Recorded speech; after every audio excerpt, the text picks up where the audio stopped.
Ideas. അപ്പോൾ ഇന്ന് ഞാൻ ചെയ്യാൻ പോകുന്ന ഒരു ബ്ലാക്ക് ഫോറസ്റ്റ് ആണ്. 1/2 kg ആണ് വരുന്നത്. അപ്പോൾ ഞാൻ ആദ്യം തന്നെ പൊടികളൊക്കെ സീവ് ചെയ്ത് വെക്കുകയാണ് ചെയ്യാറ്. അപ്പോൾ ആദ്യം മൈദപ്പൊടി എടുത്തു.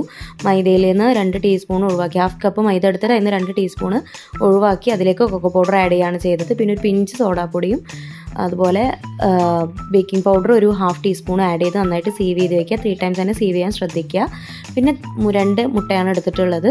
അതും അതിലേക്ക് ഒരു 1/2 ടീസ്പൂൺ വാനില എസൻസും പിന്നെ അതുപോലെ തന്നെ ഷുഗറാണ്. ഷുഗർ പൊടിച്ചിട്ട് ആഡ് ചെയ്യുകയാണെങ്കിൽ കറക്റ്റ് 1/2 കപ്പ് തന്നെ എടുക്കണം. പൊടിക്കാത്തതായതുകൊണ്ട് ഞാൻ 1/2 കപ്പിൽ നിന്നും കുറച്ച് താഴ്ത്തിയാണ് എടുത്തിട്ടുള്ളത്. പിന്നെ നന്നായിട്ട് ഫ്ലഫി ആയിട്ട് ബീറ്റ് ചെയ്തതിന് ശേഷം പ്രീ ഹീറ്റ് ചെയ്യാൻ വെച്ചു ഞാൻ ഓവന്. പിന്നെ ഓയിലാണ് ആഡ് ചെയ്യുന്നത്. ഒരു 3 ടീസ്പൂണോളം ഓയിൽ ആഡ് ചെയ്തിട്ടുണ്ട്. അത്യാവശ്യം വലിയ എഗ്ഗായിരുന്നു, അതുകൊണ്ട് തന്നെ ഞാനിതിലേക്ക് പാൽ ആഡ് ചെയ്തില്ല. 1 ടീസ്പൂണോളം വെള്ളം മാത്രമാണ് ആഡ് ചെയ്തത്. ലൈറ്റ് ഹോട്ട് വാട്ടർ ആഡ് ചെയ്തിട്ടാണ് മിക്സ് ചെയ്തത്. ഒരുപാട് ആഡ് ചെയ്ത് കഴിഞ്ഞാൽ നമ്മുടെ കേക്ക് ഒരുപാട് സോഫ്റ്റായി പോവും. അപ്പോൾ അത് ആഡ് ചെയ്ത് ഇടയ്ക്കിടയ്ക്ക് പൊടി ഇട്ടിട്ട് നന്നായിട്ട് മിക്സ് ചെയ്തതിന് ശേഷം ബേക്ക് ചെയ്യാൻ വെച്ചു. നന്നായിട്ട് ടാപ്പ് ചെയ്ത് അതിൻ്റെ ബബിൾസ് ഒക്കെ കളഞ്ഞതിന് ശേഷമാണ് ഓവനിലേക്ക് വെച്ചത്. ഓവനിൽ ഒരു 20 to 25 മിനിറ്റ്സ് ആണ് വെച്ചത്. പിന്നെ അത് മുകൾ ഭാഗം കുറച്ചും കൂടി ആവാനുള്ള ഒരു 3 മിനിറ്റ്സ് കൂടി ഇട്ടിട്ടുണ്ടായിരുന്നു. പിന്നെ അത് നന്നായിട്ട് വന്നതിന് ശേഷം അത് ഡിമോൾഡ് ചെയ്തെടുത്തു. അതിൻ്റെ മുകൾ ഭാഗം ചെറുതായിട്ട് കട്ട് ചെയ്ത് എടുത്ത് മാറ്റിയിട്ടുണ്ട്. ബാക്കിയെല്ലാം നല്ല സോഫ്റ്റ് ആയിരുന്നു. ചെറിയ ഇട്ടിട്ടാണ് ഷുഗർ സിറപ്പ് ഉണ്ടാക്കിയിരിക്കുന്നത്. തിളപ്പിക്കണം. അതാണ് ബ്ലാക്ക് ഫോറസ്റ്റിന് ഉള്ള ഷുഗർ സിറപ്പായിട്ട് വരുന്നത്. ഫില്ലിങ്സ് ആയിട്ട് വരുന്നത് ചെറിയും അതുപോലെ ചോക്ലേറ്റ് ഗനാഷ് അല്ലെങ്കിൽ ചോക്ലേറ്റ് ചിപ്സ് എന്തെങ്കിലും ഉണ്ടെങ്കിൽ ഇടാം. അല്ലെങ്കിൽ ഡാർക്ക് കോമ്പൗണ്ട് ജസ്റ്റ് ഒന്ന് ഗ്രേറ്റ് ചെയ്തിടാണ് ചെയ്യുക. ഞാനിപ്പോൾ ഇതിൽ ചെറിയ മാത്രമാണ് യൂസ് ചെയ്തിട്ടുള്ളൂ. പിന്നെ നെക്സ്റ്റ് അത് നന്നായിട്ടൊന്ന് ക്രം കോട്ട് ചെയ്ത് വെക്കുക. ബ്ലാക്ക് ഫോറസ്റ്റ് എന്തായാലും നമ്മൾ ക്രം കോട്ട് ചെയ്ത് വെക്കണം. ഇല്ലാന്നുണ്ടെങ്കിൽ കുറച്ച് നേരം ഫ്രിഡ്ജിൽ വെക്കണം.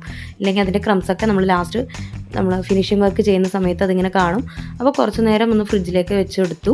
പിന്നെ ലാസ്റ്റ് അതിൻ്റെ ഫൈനൽ കോട്ട് ചെയ്തു. ഫൈനൽ കോട്ടിന് നമ്മൾ പൈപ്പിംഗ് ബാഗിലാക്കിയിട്ട് ക്രീമാണ്, വൈറ്റാണ് ക്രീം പറഞ്ഞിട്ടുണ്ടായിരുന്നത്. അപ്പോൾ വൈറ്റ് തന്നെയാണ് ചെയ്യുന്നത്.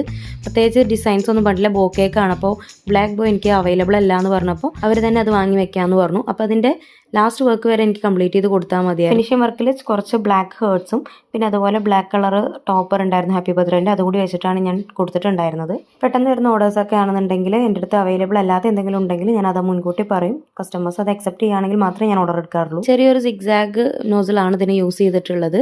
നോസിലിൻ്റെ നെയിമൊന്നും എനിക്കറിയില്ല. അങ്ങനെ അത് വെച്ചിട്ട് ജസ്റ്റ് ഒരു ബോർഡറായിട്ട് ക്രീം കൊടുത്തിട്ടുണ്ട്. പിന്നെ ജസ്റ്റ് ചെറിയ ചെറിയ ഹാർട്ട്സ് ആയിട്ട് കൊടുത്തു.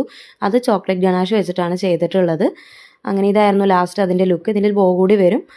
വെയിറ്റ് നോക്കിയപ്പോൾ 500 എബോവ് ഉണ്ട്. അപ്പോൾ ഒരു സമാധാനമായി. പിന്നെ ലാസ്റ്റ് കുറച്ച് ഫോട്ടോസൊക്കെ എടുത്തിട്ട് ഇത് കൊടുക്കുകയാണ് ചെയ്തത്. അപ്പോൾ എൻ്റെ വീഡിയോസും കേക്ക്സൊക്കെ നിങ്ങൾക്ക് ഇഷ്ടമാകുന്നുണ്ടെങ്കിൽ please like, share and subscribe.